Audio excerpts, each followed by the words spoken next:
Mais bien avant l'ouverture de ces travaux, les experts des différents pays ont une séance de mise à jour en réunion préparatoire avec le vice-premier ministre et ministre des Affaires étrangères, Léonard Tchéo-Kitundu.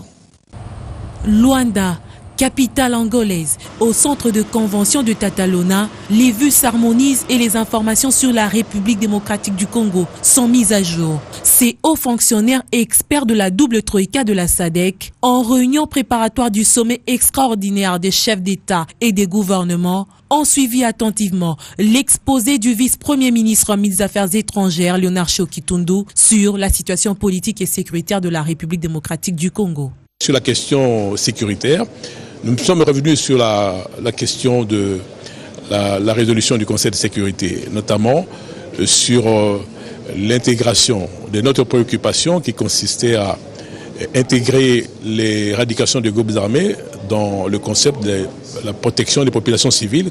Et j'ai tenu à rassurer la double troïka sur ce point et leur dire aussi que maintenant nous sommes dans la dernière ligne droite avant la tenue des 3 scrutins, la présidentielle, les législatives nationales et provinciales, parce que bientôt la loi sur la répartition des sièges après le nettoyage du fichier électoral va être adoptée par le Parlement et après cela, ce sera le dépôt de candidature au mois de juin et juillet au courant de cette année.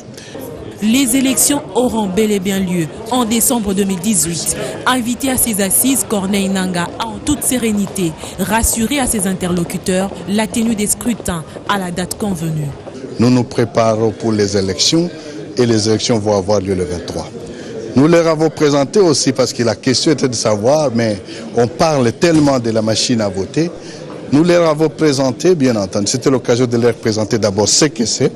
Et ils ont été émerveillés de voir combien la République démocratique du Congo est encore dans une sorte de leadership sur cette question. S'agissant du financement des élections, la République démocratique du Congo a rappelé sa position pour des raisons de dignité et de souveraineté. Elle compte jusqu'ici sur ses fonds propres. C'est une question d'affirmation de notre souveraineté, mais en même temps aussi une question de dignité.